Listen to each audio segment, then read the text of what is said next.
The Dental Brief is brought to you by Omni Premier Marketing and the amazing guests who bring wisdom and advice that you can put to use to take your business and practices to the next level. Find us on Facebook and join the conversation. Get ready to grow because we are kicking off the next episode in 3, 2, 1. Hello, everyone. Welcome to another episode of the Dental Brief. I'm so excited to have with us our guest today. I'm going to dive into an awesome topic that I think is perfect coming up into the new year. Mr. Scott Manning, say hello. Hello, Patrick. So nice to meet you, and it's an honor to be involved in a great platform that you've created here for dentistry. Thank you. Yeah, and it's great to have an author such as yourself on the program. Someone that's helping so many people out. I know you've got a couple of books, the Private Practice Dentist. You've got Lifestyle Dental Practice. I know that's a title that I don't know how you would not read if you're in the dental industry. Tell me, Scott, how'd you get involved in working with dentists? How'd you get here? Yeah, well, Patrick, is so cool for me because I came as a marketer. I mean, I guess people like us who wouldn't. So I work with all different types of entrepreneurs and just kind of attracted dentists over time. And then my first foray in dentistry was helping educators basically put doctors in seminar rooms to do CE courses. And then one thing led to another, and different people from my good buddy Brock Rondeau to Raymond Choi and Leo Moline. And we had an opportunity where we say, well, all these doctors are learning clinical education. They're not getting the business education to take it home and do something with it. So at that time, about almost 20 years ago, I worked with Dr. Raymond Choi, who was teaching implant dentistry, and we joined forces, and I was teaching patient psychology and implementation. He was teaching the clinical care. And then that birthed with another doctor buddy of mine, a marketing system. At that time, postcards. Okay, back then, you didn't hear about all the other internet stuff because it wasn't there yet. Sure, yeah. And so I started doing all of this, and then that led to really my sweet spot, which is working with private practice doctors who have an entrepreneurial spirit and really a desire to use dentistry as a vehicle for a better way of life for themselves. And that's what we do. That's why I'm here today. That's awesome. So, looking again at your book, I know, by the way, website, I see you've got a free copy that you're offering out there on pridepowerprosperity.com. I want people to check that out. So when people read this book and they call you and, they're interested in getting some help, what is a common problem that you're hearing over and over and over again? What's kind of like the theme that struggles that people that are attracted to what you're preaching are asking you about? Well, again, thanks. Yes, you asked the best questions. Easy to answer the best questions. Look, there's two sort of divergent things, but they're in parallel. The first one is everybody's dream, right? Make more money, okay, with less effort and time. And so it's that's pretty simple. But I'll add something to but our doctors, what they want to do is they want to do it in style. And we call it life-changing dentistry. And that's Yeah. kind of a buzzword, but really it means comprehensively. And so that begets the second challenge of why people come is there's so many things out there and they're all trying to sort of tell you we have a great industry, right? But it's like there's a different flavor of ice cream for everybody. Sure. But a lot of times, there's so many out there, you forget which one you like. And so doctors often are constantly being pulled in all these different paths and they just lose sight of their identity. Right. I think people come to me to get back to home base, to find their center, and to remember that the point of private practice is really not just a win for patients and team, but also that the owner has to have a life too. So I think that's the theme of the book. Yeah, that's fantastic. So what's the number one problem? You want to have that life. What's the number one problem that you see dentists having right now?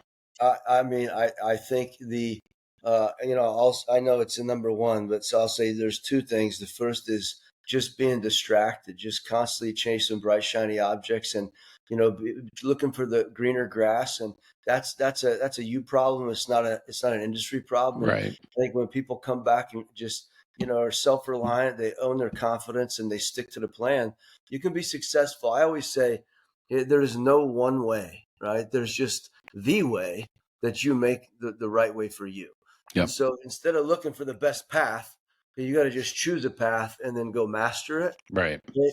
And then the second, though, which I would say supersedes, and for guys like us, it's in girls, because we have so many, what a great industry for women, and I have so many female dentists. So I say, guys and girls, okay, it is that we fall into the trap of thinking that the e-myth issue, right? Where it's harder work is going to bring better rewards. Right. Because we're in a time limited capacity, finite business. Okay.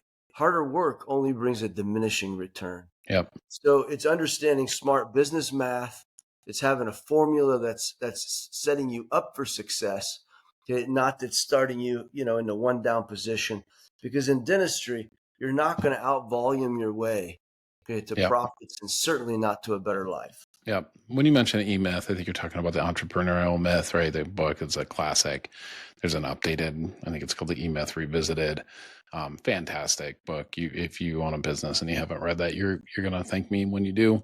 You're going to thank Scott when you do. He's the one that brought it up. And then the thing about, chasing, right? You talked about that, I think there's a medical term called shiny object syndrome, right? You're always seeing something that looks better, that looks great. And if you just run after that, you're going to kill it, right? I mean, I think that's what people happen. And the fact of the matter is it just usually puts you backwards, right? Moves you further along. So tell us a little bit about your business and kind of what you do and the path that you help dentists get on, the journey that you walk them through.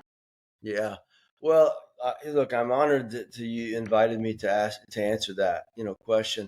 The fastest way to correlate this: patient walks into the practice, doctor takes them to a conference exam, and they meet them where they're at, right? But they don't leave them there. They take them where they're going. They take them to what's possible. I hope for our doctors that's optimal health. In my world, it's the same deal. So I take a doctor in, we assess. What do they love about their life? What do they not like so much? Yeah. What feels in alignment and out of alignment? And then we shake all that up. And instead of trying to figure out how to get their life to work with the business, okay, we get the business to work for their life. And that sounds great. And and it is, but it really boils down to, do all of our business decisions, do all of our actions. That's everything from insurance, fee for service, for what procedures or equipment, for how big a team and how many ops. Do all these things align with what our objectives are? And that's not just, life balance is a relative term, but Sure. that's with, making sure that we have more time for life than just for dentistry, making sure that the practice is delivering enough, I call it 2 streams of income, profit income, so that we can fund our wealth objectives of the future. And it's got to be a win for everybody. People want to know how to keep great teams. I'm like, well, pretty simple. You just got to be so profitable that you can pay them more than they can go anywhere else and get. Right. The other Right. thing is, Yeah. it got to be fun. It Yeah. got to be fun. Right. Yeah. I'm glad you kind of go off on a little of a side note here. You mentioned paying team members. It's a conversation that people are complaining more, all the time, I should say, about, hey, they want more money. I left a good employee because someone else was willing to pay them $1 or $2 per hour more, or $4, or whatever it is. I think the answer to that is always, like, when you lose somebody because of money, you got to figure out how to increase your margins somewhere, right? I mean, if you can do that, you can keep those people, you have less headaches. And it's E-Myth principles, right? 101. Absolutely. So let me ask you this question. I'm gonna put you on the spot here. So for our listeners that, listen skeptically, right? They're like, okay, yeah, sure. And, a coach or a program or Right. a consultant and all that. Why don't you give those people a couple of things that they can do right now, like that they can do today, that they can implement today? Maybe it's just one thing that they can actually change in their practice today, in their thought process, in their lifestyle. That's going to make a significant increase in their life and their practice without working with anyone else. Yeah. Well, that's great. Yeah, I've never heard of a skeptical doctor before. Yeah. So, I love that you just clarified, or you just sort of at the end there added mindset and lifestyle. So I'll give you, in my mind, the absolute most significant litmus test of success. and it ties directly into a principle that we teach and stand for. So I believe that a person's happiness is directly in proportion to the percentage of time they are proactive versus reactive. Okay? Reactive always carries negative connotation and bad energy. And most of all, it's time invested in usually cleaning up the past. Proactive is always, okay, time put on creating the future.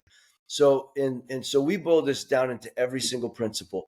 The way the morning huddle is executed, what we call the end of day debrief or end of day huddle. We talk about, a family meeting for the week ahead. Like in every aspect, we bring this idea that I call future focus, okay, into how we set strategy, set goals, okay, to where we put our energy. And it brings a positive, okay, forward momentum to everything you do. And I'll tell you this, and you know this, because I mean, look, you're the epitome of a successful entrepreneur person. So you have, okay, people that like to just wait until there's a problem, okay, to do something about it because it makes them feel like things are better.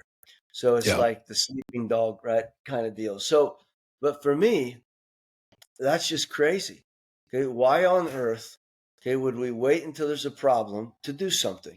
So instead, we have to be in the prevention, okay, the preemptive. So I call it, we love our firefighters, but who wants to put out a fire? I want fire preventers in my life. Sure. And Right. so that's a principle that changes everything. Right. Yeah. Makes total sense to me. So back to the website and the book again, pridepowerprosperity.com. The title of the book that you're offering for free, which I think is fantastic. The Private Practice Dentist: How to Save Independent Dentistry in America and Why Your Future Has Never Been Brighter. I mean, I think that's a title. When you see it, you got to jump on that and take a look. And I agree that the future is bright for those who believe it is, and are willing to go out there and get it. Scott, thanks so much for coming on today. We appreciate you. Well, listen, it's an honor, a privilege, and a pleasure. And for any doctor sitting here, you're listening to the best guy there is, okay, on the airwaves and in the media of dentistry. So, Patrick, thanks for all you're doing, and your team is so committed to taking our industry to the next standard of excellence. Hey, I appreciate that. That's very honored to hear you say that, and I really appreciate you. Can't wait to have you back on, Scott. Thank you, sir.